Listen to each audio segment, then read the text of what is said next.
Welcome to GRE Snack, snackable episodes about the GRE exam and graduate school admissions. I'm Tyler, the founder of Achievable, and we have an affordable GRE course that includes everything you need to ace your GRE. A full textbook, videos on key topics, tons of GRE questions backed by our memory-enhancing algorithm, a built-in study planner and essay grader, and full-length practice exams. You can try it out for free by going to achievable.me, and if you like it, the code podcast will get you 10% off at checkout. If you have a question or topic you'd like us to discuss in a future episode, please contact me at tyler@achievable.me with the subject line podcast topic. Let's get started. Today we've got Jayson Weingarten from Ivy Coach with us. And Jason, I'd love if you could introduce yourself and your company real quick. Of course. So glad to be here again on the podcast. I'm from Ivy Coach. We are one of the nation's leading consultancies when it comes to all things higher education and admissions. Our bread and butter was started nearly a generation ago in the mid 90s, helping students to earn admission to the undergraduate programs of their dreams.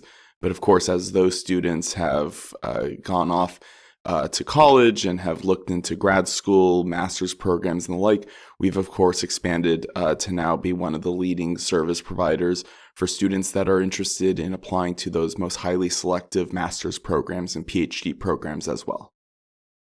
Yeah, fantastic. And so today's episode I love because you basically were inspired by a bunch of your clients asking this question, right? Which is, I'm waitlisted, now what? And I think there's a lot that goes into it because the wait list used to be kind of like, at least when I was younger, I remember it being almost like kind of like a nice rejection. Like you didn't really think of it very much differently than you thought of a rejection.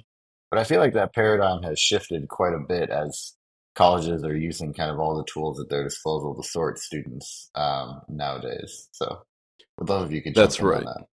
Definitely. So, maybe a generation ago when there was, maybe one, if even two rounds of admission for some graduate programs, there wasn't necessarily a need for a wait list. There wasn't necessarily a need for a lot of this kind of multi-step game theory kind of stuff. But as there are different application requirements and deadlines, as there are different admissions policies and procedures, certainly wait lists at a national level has gone up and up and up in its use. And it's certainly something that, you're right, maybe a generation ago was a soft letdown.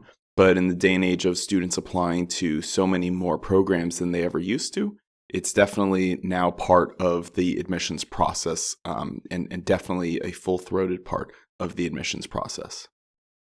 Yeah. Yeah, and so with waitlisting, I mean, I think the first thing to note is basically that like your odds are still pretty decent now of getting in when they used to not be. Do you have any sort of general information on that or sort of directional on what what waitlisting does to your chances for admission? Sure. So when it comes to the decision, kind of the original decision you might get back from an admissions office as you submit your application, if you get a yes, it's whatever the acceptance rate is. If you get a wait list, usually it's the rate of that is at or below the overall acceptance rate. And then of course there are denials and rejections. Here I'm kind of using waitlist as any sort of intermediate no, maybe, but something that's not a definitive no or a definitive yes. Different schools might call it different things. I'm just going to be calling it the waitlist during the entire podcast here. In Mhm. terms of what your chances are, certainly if you are in a multi-step admissions process, so maybe an MBA program that has 3 rounds, or a different program that has kind of like an early and then a regular application deadline, you're going to see that your odds of getting off the wait list are going to be higher in that first round compared to that last round. But overall, most of the time, getting off of the wait list is still an uphill battle. Usually the admissions off the wait list is still kind of at the overall acceptance rate. And so it's not like you're kind of given a provisional yes, where all of a sudden one thing changes and now you're definitely in. But it's also not a definitive no. And a lot of times schools are using the waitlist as a way to kind of hold students to see how their pool of applications is going to further develop. So Hmm. if you are a school that is really committed to having 50 different citizenships represented in your cohort, and 49 are there, and you're looking for the 50th, you're going to go to the wait list to see, well, who's from somewhere that we don't have, and then you're going to look at that set of students. And so it exists really as a way now to help colleges, universities, master's programs to really help them to further round out and fill out their class. Hmm. Yeah, that makes a lot of sense. And I mean, I think it's also good, I guess is the word, but just kind of it is reasonable to think that the colleges are using the wait list for people that they wanted to admit or were on the cusp but didn't quite make it in, right? Like that is the point. That's right. So the way that I would put this, and you always get in trouble when you use kind of the roulette or throw of the dice or the coin flip analogies in admissions. But the way to think about it is in many other flips of the coin, many other rolls of the dice, you perfectly well could have been admitted. Your application is competitive. If it were not competitive, you would have just been flat out rejected. But you are put on the wait list because these programs all receive far more applications than they could ever hope to admit, competitive applications, that is. And so by getting a waitlist decision that you're on the right track. And so I would think of it as a positive that you're in the right ballpark, that you're applying to the right tier of selectivity, that you're putting forward a good, strong application. But there could be any issue that is preventing you from kind of moving into that full yes of an acceptance. Hmm. Yeah, so once you get waitlisted, right, you get that not so happy letter, but not so unhappy letter. What hmm what are kind of the steps? Like, what do you advise that people do? So the first thing when you find yourself kind of in waitlist limbo is you need to actively accept a spot on the waitlist. Every couple of years, there's a student who doesn't realize that they actually need to accept the offer of the waitlist. And so by not accepting an offer of a waitlist, they're not on the waitlist and they're not going to be considered for further, they're not going to receive any sort of further consideration. And a Hmm. lot of reasons why this happens is a school might think that, oh well, they've not said yes, no, maybe, and they've not replied to us. It's probably because they accepted a spot elsewhere and they are going elsewhere and they're in love somewhere else and they're not thinking about us because they were not really interested in us and now they're going somewhere else. So you need to actively accept a spot on the wait list. Accepting the wait list is that definite first step so that you can actually be in limbo and under further consideration. Yeah. Yeah, and I think also in general, like the that is a step that at least I don't hear about very often. I feel like people don't realize you have to do it. That's right. So you still, you're still alive in the process, and you need to let them know that you still have a pulse. That is step one. The second step is to stay positive. Hmm. Again, it's not a rejection. It's obviously not an acceptance.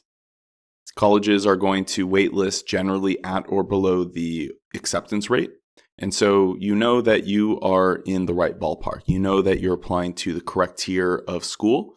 And so if you are in a multi-round admissions process, you need to take that feedback for that kind of general, leaning positive feedback that it Hmm. is, and use that as you are getting ready to submit the next round of applications for the next round of schools to where you would apply. Ideally, you have been admitted somewhere. Maybe it's your safety, maybe it's kind of the last program on your list, but ideally you're admitted somewhere. And if that Hmm. somewhere is a school that you are interested in, maybe it's a school that you would attend, you like it, but there's others that you're more in love with, then certainly that feedback of that acceptance lets you know that you can now only consider the schools where you are waitlisted and you would actually prefer to go, and so you can forget about wait lists that you don't care about anymore. Hmm. And also, you can take that as a kind of forward looking about where to apply in the next rounds. If you'd rather go to school A that you were just admitted to, then you don't need to you don't need to apply in the future round to school B if you'd rather go to school A than school B. Now, obviously, if you're on the Hmm. wait list, you should still apply to schools in the second, third, whatever next round of admissions processes you're currently at, because a wait list, again, there's no kind of guarantee, tip, or anything of your being admitted. The acceptance rate is generally in line with what the overall acceptance rate is going to be. Hmm. Yeah, I think that's a good rule also, which is like if you get kind of like an admittance or a couple of admittances and maybe you're waitlisted at your top choices, if you're applying in your next round, you can just mark off anywhere that you wouldn't go to over where you got Hmm. accepted. That is just a great way to kind of give makes you feel like you've done something, and give you a little process of elimination. That's right. And also, I mean, now you don't need to invest that time, that energy, that effort into, the bottom tier of schools that you were considering applying to. Now you can reinvest that effort into, more highly selective schools. You can Hmm. reinvest that effort into schools that you'd much prefer going to, that resonate stronger with you. So there is Right. feedback within the decisions that in the kind of current day and age of multi-round admissions processes is very valuable feedback. Yeah, and so that's kind of my thought, right? Is that the other thing you can do is you can also use that time to actually kind of improve your chances on the wait list, right? Like how do you go about that? That's right. So when it comes to maybe kind of the next step, you need to make an action plan. So what I recommend and what's kind of sprung this topic is what we do with students that have put in their application. Maybe they worked with a different company, someone else, but not us. And now they want to know kind of what do we do. We always recommend doing a postmortem evaluation of the application. We want to look at that application through a fresh set of eyes, through an unbiased lens. And we want to, talk about all the good, all the bad, and all the ugly, because there's good to be replicated for the next round of decisions. There is bad that needs to be changed, and there's probably also some ugly that needs to be adjusted as well. And so by going through this kind of evaluation of an application and being really honest with oneself, usually there's two things that come up. First are the changes to be made for the next round of applications. But then the second, and specific for the waitlist, is the idea of, well, what was missing? What went wrong? What are those things that kept me from the acceptance and kept me at a waitlist? Now, obviously, again, when we go through and do an evaluation with students and look through their applications and read their essays and look at all the different ways that they've filled out the personal questions and submitted their resumes and gone through all of that, usually there's a lot more good than bad. Right? Hmm. These people are on the wait list. They're not rejected from a school. They're on the wait list. So usually there's more good than bad. But occasionally there's bad that really needs to be changed, or there's some sort of gap. There's some sort of question. There's something that an admissions officer just does not understand and has a question about. And so they're kind of letting it be. They're putting it kind of off to the side for now. Maybe they'll come back later. But there's something missing. And in that postmortem evaluation, we really want to identify what is that question? What is that gap? What is that thing that an admissions officer needs to know or wants to know so that they can render that positive final decision? Got it. Yeah, and then also I think essentially once you know that information, right? Like let's say you do this postmortem, after that, how are you going to kind of use that to move you forward on your wait list? Certainly that helps you for your next applications, but how does that help you in your current wait list? So, depending on the question, the gap, whatever it is that's missing from your application, the thing or things that kept you at a wait list and not an acceptance, that is the thing that we want to address. And that is the thing that we want to follow up about. There's going to be kind of different ways to follow up with a school depending on what is missing or what's the gap in the application. The how a student who maybe their academics are a little bit weaker than the average student applying to the program, that student is going to have a different way to follow up with a school than a student who maybe their statement of purpose, their essays don't really, give a sense of who they are as a person, or they don't give a sense for why they're interested in studying at the specific school or in the specific program to which they're applying.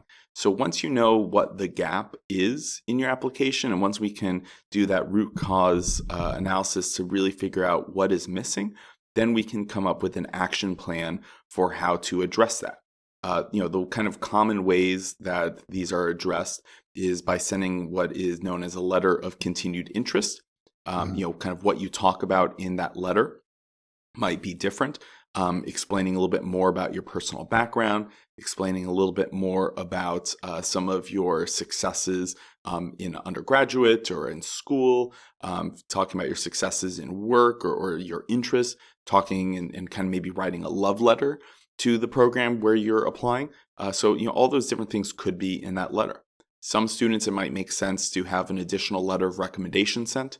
Some students, if you're applying straight from an undergraduate program, having another semester of grades or kind of mid-year grades is going to be helpful. Maybe a student, has new testing that's relevant.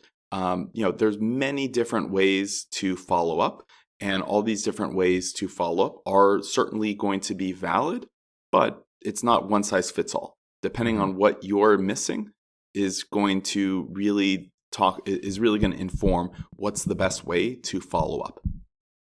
Yeah, and I mean, like, do you have any guidelines for people that maybe don't have your advice on kind of like what are in terms of all those follow-ups that you listed, like what to use when, or kind of like what are the key ones?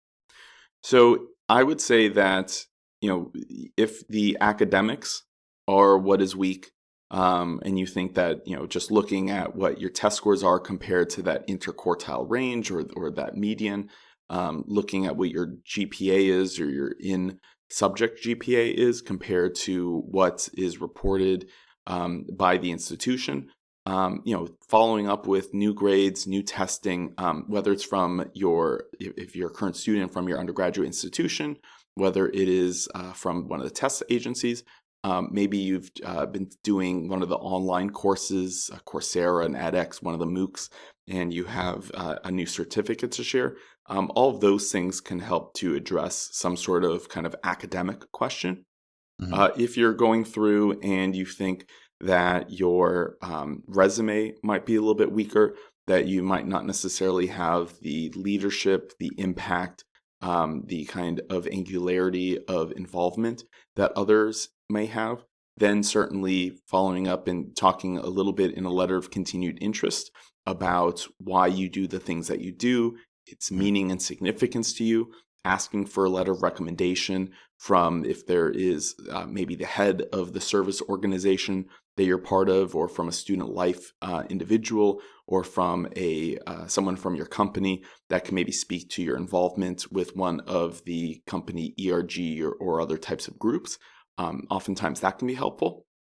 But in general, lastly, the type of follow up that is, a love letter to the school, really diving Hmm. in deep and explaining why that school, why that program, why that school and that program today is going to be a great way for students to really express their continued interest and really express and take an active approach to being on the wait list. If it seems that, my grades are good, I'm certainly well involved just like anyone else, but I don't understand maybe why they didn't take me. If you can share a little bit of love to the school, maybe the school will reciprocate and share a little bit of love back at you. Hmm. Yeah, and I mean, speaking of sharing a little bit of love for the school, you don't want to become the scorned lover either. You don't want to be overzealous, right? Like how you don't want to seem desperate. I think that's maybe the best way of putting it. And so I'm curious, kind of like when do you send this letter of continued interest, and kind of do you do anything, any other follow-ups? Is it kind of a one and done? You get one shot, do not miss your chance, or are you a little bit like you have more opportunities for connection? So it's a great question. So you definitely don't want to become the scorned lover. And you don't want to, what we would say, become a pen pal of the program either. Admissions officers, they are busy. They are reading the next batch of the next batch of applications. Maybe they are traveling and doing a lot of recruiting activities.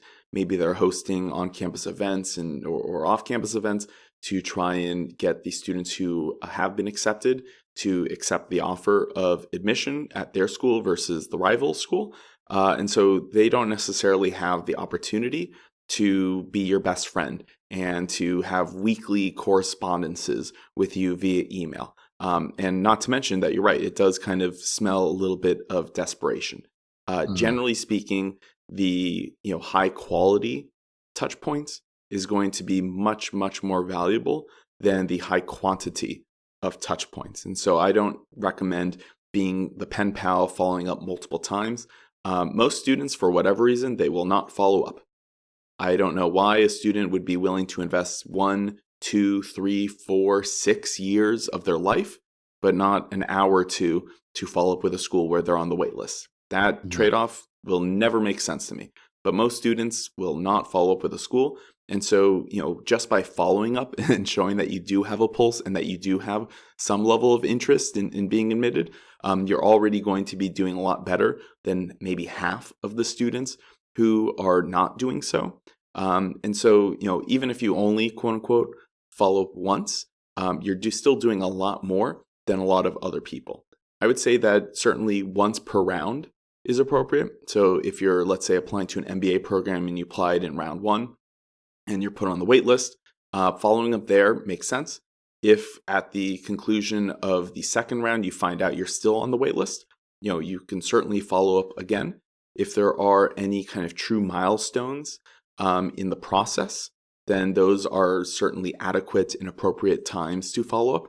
I would say it's milestones in the process, though it's not milestones in your life. You don't want to follow Mhm. up that you just that you just got kind of an employee of the month. As much as that seemed, usually those kinds of accomplishments and bragging is not going to be the best path forward. Right. Yeah. Putting the updates on their timeline makes a lot of sense. Because it's like, hey, I know that you're now considering like me among this other group of people again. Like, here's what you need to know. hmm And I'd also say when it comes to kind of when on their timeline, striking while the iron is hot is usually a good idea. So if you find out that you were just put on the wait list, following up in that first week is usually a good idea. You want to, the follow up that you give is going to have some sort of timestamp. And it's only human nature to assume that, if you follow up a month later, then maybe you were following up with other schools earlier and that you're not as interested in that school, that they're second fiddle, that they're not going to be that one school that you love. And so even the timing Hmm. can make sense. And so being smart about following up when you're put on the wait list, following up at the kind of milestones of the admissions process, certainly the timing aspect of when is can be as important as the what you follow up with. Yeah, that makes sense. I'm curious also, you mentioned there briefly, like, oh, like, if they follow up in a month, maybe they're talking to other schools. I mean, is that something that you want to try to do? Like in some situations, like when you're applying to jobs, it can be a good thing to create like a little bit of a market for yourself. But does that good etiquette with your wish list follow-ups? So I would say that you want them to know that you still love them. You are still interested in them. That if you would be admitted, you definitely want to attend their school. It just becomes very desperate. It starts to move into the kind of reeking of desperation when you start sending updates about things that are really inconsequential, when you start following up with them on such a regular basis that they, start to really, not just know your name, but start to not enjoy seeing your name in their email inbox.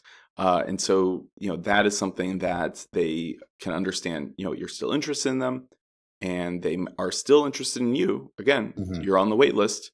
They're still going to consider you, but you don't want to turn them off and start to rub them the wrong way.